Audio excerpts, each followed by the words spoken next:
Good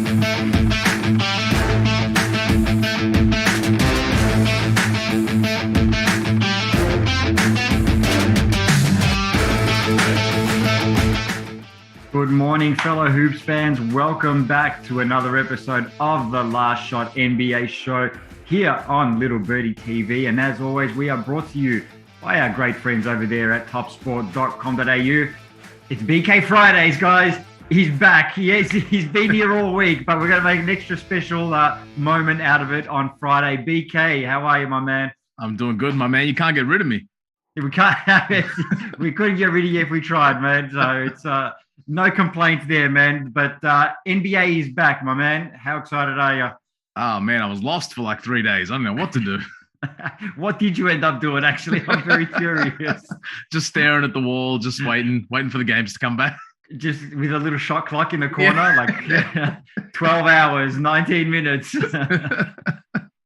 Well, it's back, man. So we've actually got a lot to get through today. We're going to start off with the big news that Kyrie Irving, now old mate Kyrie, refusing to get vaccinated, could only play in the away games, or most of the away games. Couldn't play away games in New York, couldn't play away games in Toronto as well. Looks like he might be coming back on a full-time basis because New York City could be lifting their vaccine mandate. Now, New York City Mayor Eric Adams said he's looking to phase out vaccine mandates. He said, yes, and I can't wait to get it done. Every morning I meet with my health professionals because I always say I'm going to follow the science. I'm not going to get ahead of the science because I'm ready to get ahead of all this and get back to a level of normalcy. BK, how huge is this going to be for the Nets if they can get Kyrie back? Yeah, is James Harden upset? But he gets traded back to Brooklyn now. Wow. He wasn't following the news close enough. But this is huge for Kyrie and the Brooklyn Nets. I mean, they've been in free fall leading into the All-Star break. I think they dropped 12 of their last 14 games. So they're already without Kevin Durant. Ben Simmons is still a couple of weeks away. So if they do get Kyrie Irving, this could be like a crazy fortnight for the Nets where Simmons, Kyrie, and Durant are just all back. Like when you think about big names to come back to a roster like Simmons, Kyrie, and Kevin Durant, like if you were starting a roster, you could just start with those three and be like, yes, this is a super team. And to have those guys coming back at the tail end of a season to make a playoff push, like, come on, man. Yeah, me and you could fill out that roster. They got to come into Barclays with that big three energy from the Heatles. I don't know if you're going to have that Heatles type energy. I think we're pushing it there. But the Nets have 23 games remaining in the season. And as it stands, Irving is actually eligible to play just 8 of them because one of those games that they have is also at MSG. And they've also got one away in Toronto. BK, you picked them to win the title. Then, given their form, you were kind of like, if they get Kyrie back for a full playoff run, obviously Simmons, Kevin Durant, are you jumping back on the Nets championship bandwagon? Well, I didn't officially jump off, so I'm okay. All right, I'm technically sorry. I was just queasy. I was a little seasick on there, but it's going to be tough because it's not just a matter of let's just drop Kyrie, KD, and Simmons in, and things are going to be great. They're going to have to figure out how to play together. Obviously, Simmons being the big factor in that because he's the new guy in town, and we've seen he's a guy that likes the ball in his hands. He wants to push the pace, but you've got 2 other guys out there that, probably 2 of the top 5 isolation scorers in the league. So Steve Nash has got a big job on his hands trying to figure all of this out, trying to put guys in the right spots. Obviously, Joe Harris is still to come back as well. So it's going to be interesting, but just on pure, this team has a lot of hoopers. This is one of the most exciting teams still, despite everything that's going on in Brooklyn and their current standing being 8th in the Eastern Conference. There's a lot of reason for optimism if everything kind of breaks right for them. I think I agree with you in that Simmons is the X factor in that because Kyrie and Durant, although they haven't played a ton together, during this Brooklyn stint, they've played together before on Team USAs and all that sort of stuff. They know each other. It's going to come down to, first of all, how quickly can Ben Simmons get his conditioning back to actually come back and play? And then once he does come back, how do they fit him in what is his role? How does he accept that role moving forward? And, obviously, like you mentioned, Joe Harris coming back. But I think out of those big three, obviously, Simmons is the one that they're going to have to integrate the most. And it's going to be tough. Like, they're doing it on the fly. Yeah. And you don't want to be doing it on the fly, 3 weeks out of the play. Like, by the time Simmons comes back, which I think they said within about a week or two, give or take, there's not much time left in the regular season. So, you've got a very, very small margin for error. Yeah, and look, the encouraging thing is, we saw Simmons speak at that press conference and that he's excited to play in the Nets system. They do play a very free-flowing kind of style of basketball. And I think, you remember when Harden made that switch to point guard, Kyrie went to the 2 last season, and we saw Kyrie really killing in that role because he wasn't handling the ball a ton. He was shooting a lot of, catch and shoot threes. And then he was able to kind of get in those isolation sets himself. I think they can replicate a lot of those things with Simmons, getting out in transition, pushing the pace. And then, in those half court sets, you can let Kyrie go to work because KD is going to sleepwalk to 30 points in pretty much any situation he's in on a basketball floor. So they don't have to worry about KD. Oh, no, facts. Like, I don't think there's anybody on the planet that can stop KD from getting 30 points, very easily. So on whatever team.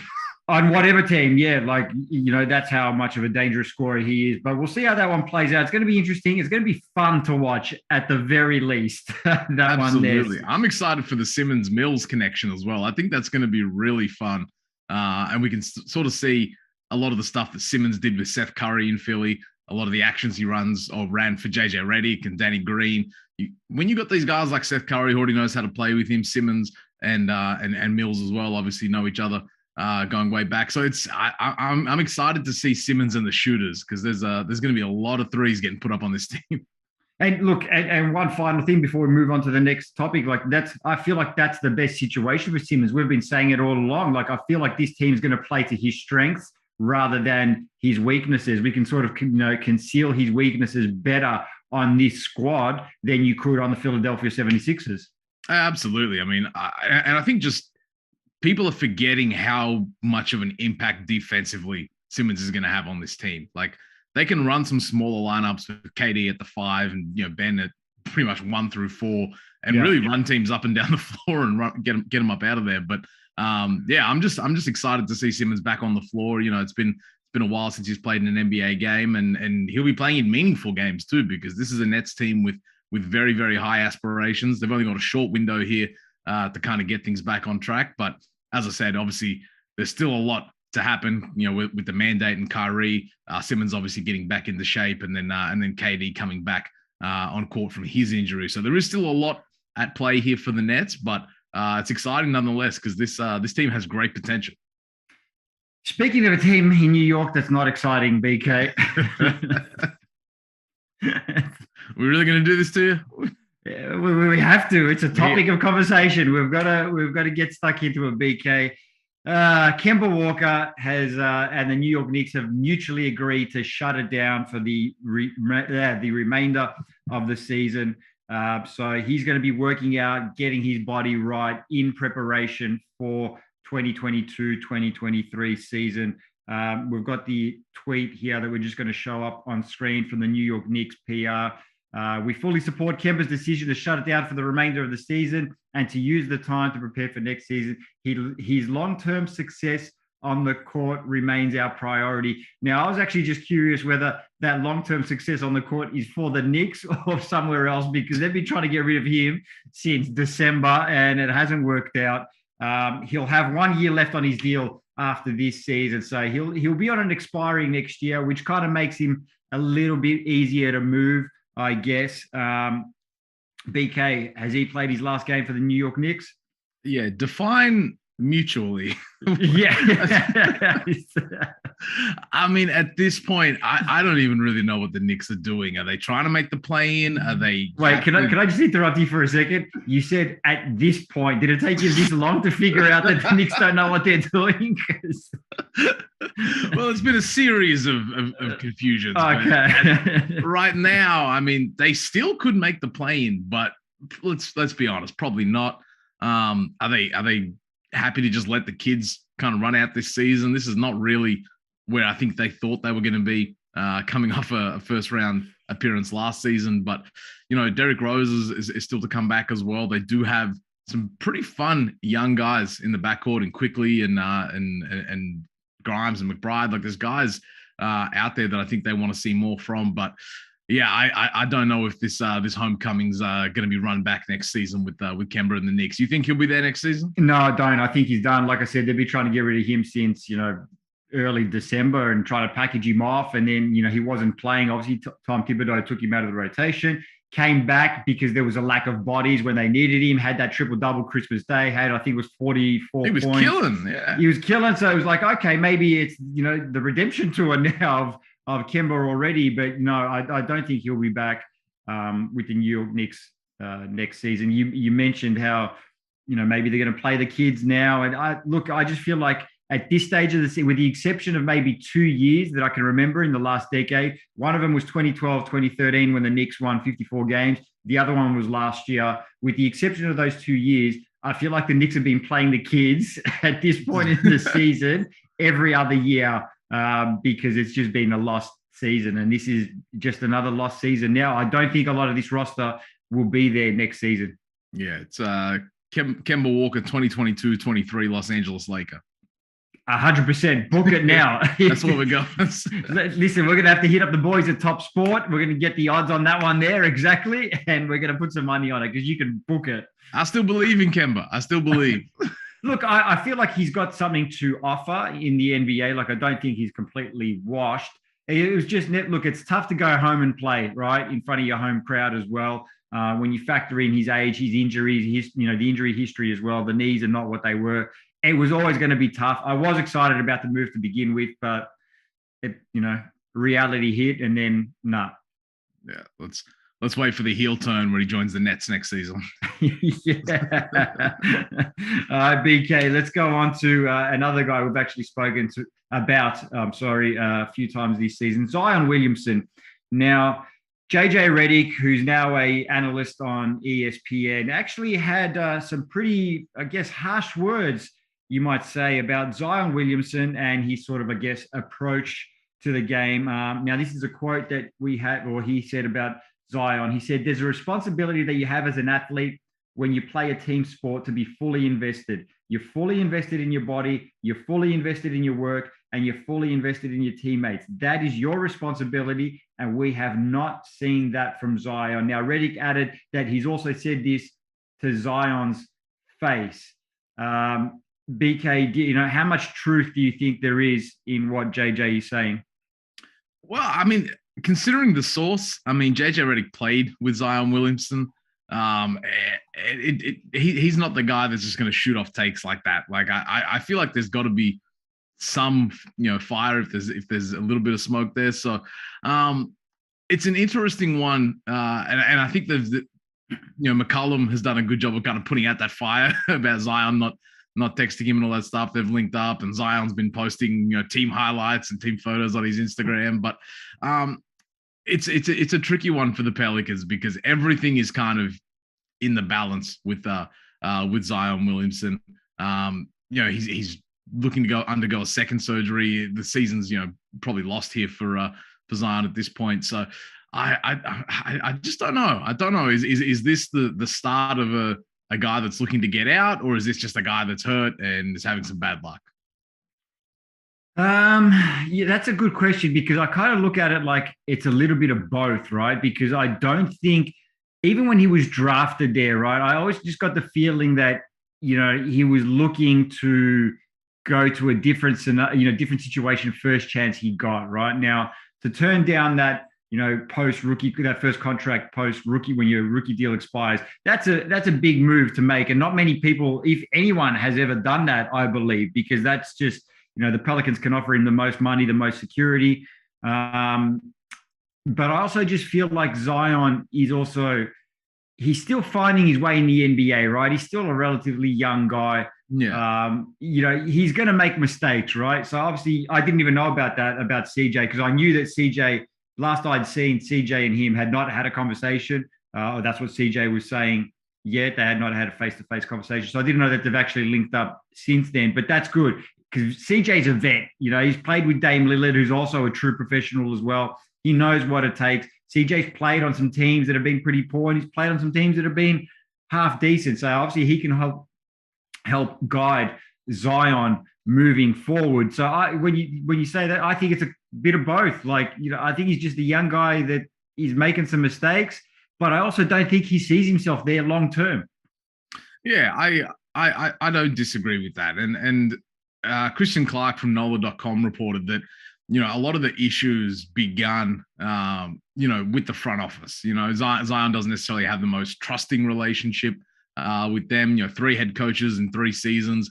They just let Lonzo Ball leave for nothing. Like they've made some moves that haven't really inspired confidence. If you're a young guy that's already made an all-star team, has already averaged 27 points a game, is like Zion's not like your typical young guy. Like he's really, really good. Let's not forget this. Zion Williamson was incredible in the 80 odd games that he's played so far in his NBA career. But you know what? I hope it does work out for Zion and the Pels in New Orleans, because they do have some nice pieces. I think if you get a healthy Zion back in this team, this is a good team on paper at least. CJ, BI, Valanciunas, like this isn't a scrub team at all. No, I agree. And I think we spoke about this a couple of weeks ago too. Like they could do something, with this team, some really nice pieces. Zion is key. We said it then, we're going to say it again. He is the key to that team, being as successful as it probably could be. All right, especially BK, while he's on his rookie contract as well, because you're paying CJ 30, BI 20 to 30, JV as well. If you can get some productive years out of this team while Zion is on his rookie contract, that's huge. Facts. All right, BK, we're going to get out of here. We've got 7 games on the NBA schedule. The NBA is officially back today. We're going to start off with Boston and the Brooklyn Nets over here. Boston Celtics, rightly so, they should be favorites in this game, even though it's in Brooklyn. $1.25. Brooklyn Nets, $4.10. The line is at 9. Total is at 214.5. That one's live on ESPN, BK. No Kyrie as it's in Brooklyn. Obviously, no Ben Simmons yet. KD obviously out. Boston 8-2 in their last 10. Nets 2-8. Going to be playing severely underhanded or shorthanded, I should say, today. They could be playing underhanded too. You never know. They might have to. They might have to. For me, this one's easy. I'm going to go Boston pretty comfortably over there in Brooklyn. Last time they played, I think they smacked them by about 30. I think it was like 126 to 80 something over there in Brooklyn. So I think the same's going to happen today. Yeah, look, the Celtics have been one of, if not the best teams, probably over the last month of the season. I think this one's an easy win for the Celtics. Yep, there you go. Next game we're going to take a look at here is the Atlanta Hawks and the Chicago Bulls. Bulls, $1.67 favorites. The Atlanta Hawks, $2.24. The line's at -3. Total at 240 flat. Live on NBA League Pass. Hawks, 28-30 on the season. They've won a couple in a row now. Looking to make a late season push to at least the play-in seeds, but hopefully a guaranteed playoff spot, although that might be a bit of a stretch. Bulls looking to grab the top spot in the East. I think they're tied there with the Miami Heat for the top spot. They've won 5 in a row, the Bulls. BK, do they make it 6? The way DeMar DeRozan's playing, I think so. Yeah, simple. All right, there you go. Yeah, I'm rocking with DeMar and the Bulls. BK does not need to expand on that. That's all you need to know. The way DeMar DeRozan is playing, you got to rock with the Bulls. And I actually agree. Who's stopping him on that Hawks team? No one. And no John Collins for ATL either. And some also good news for the Chicago Bulls. Apparently, Lonzo Ball has ramped up his off-court work, in order to come back and play. So hopefully we'll get to see him very soon. So we're both going with the Bulls there. Next game we're going to take a look at here. Phoenix Suns and the Oklahoma City Thunder. Phoenix, $1.17 favorites, even without Chris Paul, who's going to be out for the remainder of the regular season. Oklahoma, $5.20. The line's at 10.5. Total at 220.5. Also live on NBA League Pass today. Like we said, no Chris Paul, no campaign for the Suns. Doesn't matter. They're going to coast to an easy win. The only thing I'm really interested in this one here, BK, is can Josh Giddey get another triple-double? Of course he can. Shai Gilgeous-Alexander's return may slightly hamper things there, but I don't want to rule out the Thunder in this game. First game out of the All-Star break for the Suns. No Chris Paul. Like this, I wouldn't sleep on the Thunder in this game. I'm not confident enough to put money on it. But at 520, we've seen Oklahoma City punk some very good teams this year. But I'll go with my brain and go with the Suns. I'm looking at this one like the Suns, obviously now without Chris Paul. So they've got they're playing OKC, and then I believe it's New Orleans straight after this game here. So they need to sort of win these games, the games that they're expected to win, because they've got a 6.5 game lead over the Warriors. And like I said, no Chris Paul for the remainder of the season. The Warriors, if they go on a hot streak, they could make that up, as difficult as that could be with only 20-odd games left in the season. But they need these games, and I just feel like they're going to be locked in. I feel like Devin Booker's going to have a big one. So, I'm putting the money on Phoenix. Yeah, that's safe money. Yeah. Last game we're going to take a look at in the NBA anyway is the Golden State Warriors, Portland Trail Blazers. Warriors $1.17, Blazers $5.20. The line's at 10, totals at 228 as well on this one, live on ESPN. This one, good game for the Warriors to win pretty easily. Hopefully pray for a miracle that the Suns lose and try and make up some ground. But no Iggy, no Draymond, Bledsoe and Nurkic out for the Blazers. Blazers, no Lillard either, no CJ McCollum. He's been traded. I don't even know who's left at this point. Hey, shout out Anthony Simons. This is his squad now. That's your guy. So Warriors very easily for me. Take the overs on that one. Yeah, I like Anthony Simons, but not that much. I'm still rock with the Warriors. All right, we're going to take a look at one NBL game, and then we're out of here, BK. We've got the Wollongong Hawks. Oh, I'm sorry, the Illawarra Hawks. I always make that mistake. Just the Hawks. Just the Hawks. The Just the Hawks are $1.39. Adelaide 36ers, $3. Lines at 6.5. Totals at 170.5. Live on ESPN tonight. The Hawks are 8-7 on the season. They've got one game in hand on the your Sydney Kings, BK, over there in 4th spot. If they win, they will tie the Kings. They'll be in equal 4th. This one's at home for Illawarra. I'm going with them. Yeah, I think the Hawks are better than their current record. I think they should win this game. Yeah, too easy. There you have it. All right, BK. Enjoy the basketball, man. It's going to be good for you to actually, you were staring at the walls. Now you can just stare at a TV set over the next few days. We're back, baby. We're back. Oh, my man. Enjoy your weekend. We're going to see you on Monday morning as usual. This has been another episode of The Last Shot NBA show here on Little Birdie TV. As always, brought to you by our good friends at topsport.com.au. We'll see you guys Monday morning.